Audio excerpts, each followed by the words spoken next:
Bismillahirrahmanirrahim. Assalamualaikum warahmatullahi wabarakatuh.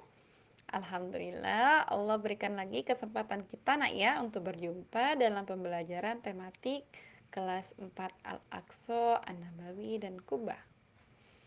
Nah, pada kesempatan pembelajaran hari ini, Selasa 12 Januari 2021, kita buka bersama-sama untuk melafazkan lafaz basmalah.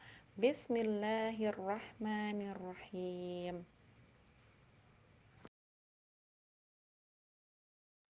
Adapun tujuan pembelajaran kita hari ini, yang pertama, setelah mengamati gambar, peserta didik mampu mengidentifikasi peninggalan kerajaan Islam serta pengaruhnya bagi wilayah setempat dengan benar.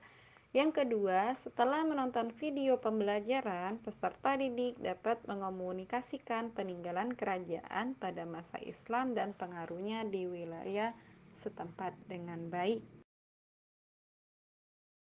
Tujuan pembelajaran yang ketiga, setelah melakukan percobaan tentang cahaya dan cermin, peserta didik dapat menyimpulkan sifat-sifat cahaya dan hubungannya dengan penglihatan dengan benar. Yang keempat, setelah melakukan percobaan tentang cahaya dan cermin, peserta didik mampu menuliskan laporan tentang sifat cahaya dan hubungannya dengan penglihatan dengan terperinci dan benar. Apa itu kerajaan Islam? Kerajaan Islam apa yang ada di Indonesia? Coba. Jadi, kerajaan Islam yaitu kerajaan yang bertajuk Islam dan penyebarnya melalui perdagangan.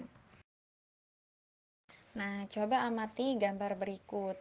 Ini adalah peta itu penyebaran Islam di Indonesia. Nah, untuk di sini sudah dibedakan berbagai materi warnanya ya.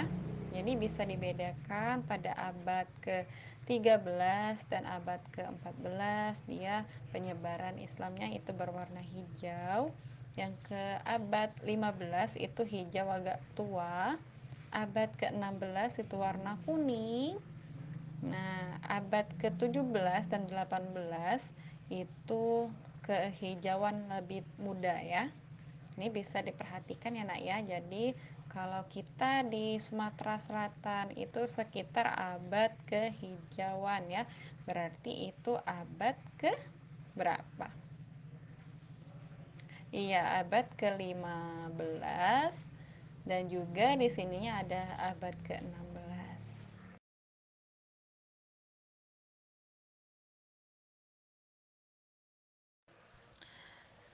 Berikutnya yaitu 10 kerajaan Islam yang ada di Indonesia. Yang pertama Kerajaan Samudra Pasai. Yang kedua itu Kerajaan Melaka.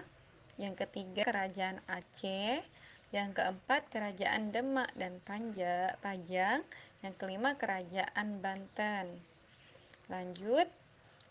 Kerajaan yang keenam yaitu Kerajaan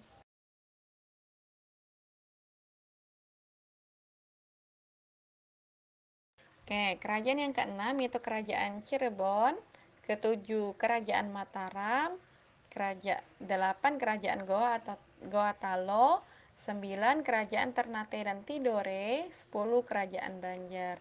Nah, jadi anak-anak Bunda silakan nanti dibaca dengan baik di slide-nya ya, di video pembelajarannya. Sudah dijelaskan secara singkat di sana.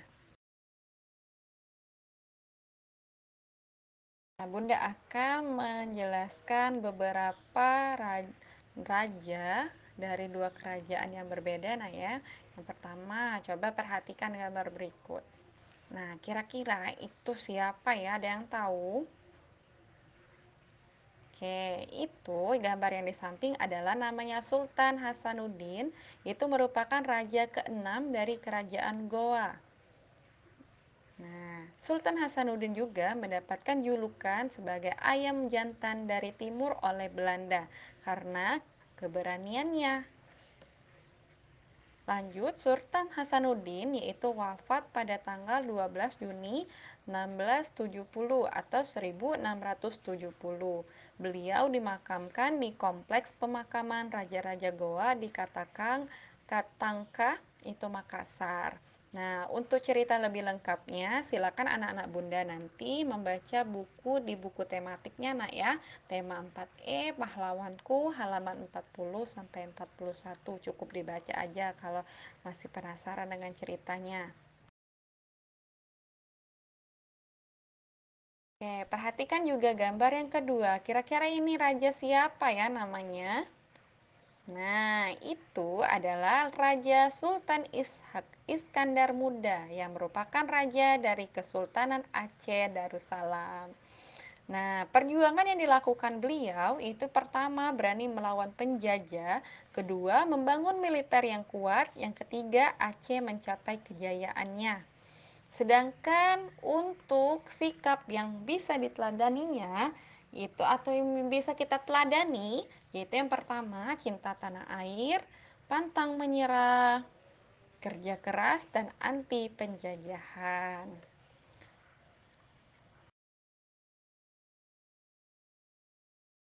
Nah, setelah kita menyimak beberapa dari nama raja-raja tentang kerajaan Islam di Indonesia, ada juga peninggalan-peninggalan dari kerajaan Islam. Apakah itu? Salah satu peninggalan kerajaan Islam itu berupa cermin. Nah, ini cermin.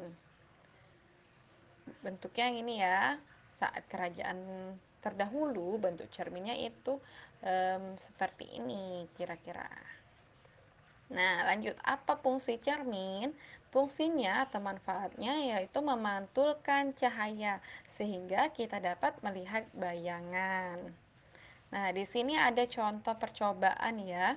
Nah, ada kaca dua, lalu ada satu benda di situ. Kita bisa melihat kaca tersebut atau bayangan dari benda yang kita dekatkan dengan kaca atau hadapkan dengan kaca. Nah, contoh tahapan percobaan juga membaca dengan cermin pada tematik tema 4E Pahlawanku pada halaman 43 sampai 44. Nanti dicoba untuk dibaca-baca saja ya, Nak ya. Oke, kesimpulannya dari pembelajaran kita hari ini, penyebaran agama Islam di Indonesia melalui perdagangan, pelajaran yang dapat diambil dari para raja-raja terdahulu pada masa kerajaan Islam yaitu cinta tanah air, pantang menyerah, bekerja keras, anti penjajahan atau pemberani. Peninggalan sejarahnya itu antara lain cermin, masjid, benteng ataupun makam ya dan lain-lain. Oke, kesimpulannya dari pembelajaran kita hari ini, penyebaran agama Islam di Indonesia melalui perdagangan, pelajaran yang dapat diambil dari para raja-raja terdahulu pada masa kerajaan Islam yaitu cinta tanah air, pantang menyerah, bekerja keras, anti penjajahan atau pemberani. Peninggalan sejarahnya itu antara lain cermin, masjid, benteng ataupun makam ya dan lain-lain. Jazakumullah khair atas semua perhatiannya. Tetap semangat, tetap jaga kesehatan dimanapun kalian berada. Untuk pertemuan selanjutnya nanti materinya tentang menggali informasi berdasarkan hal yang sudah diketahui dari bacaan dan menjelaskan cara menangani luka lepu karena air panas. Cukup sekian, Bunda ucapkan terima kasih. Wassalamualaikum warahmatullahi wabarakatuh.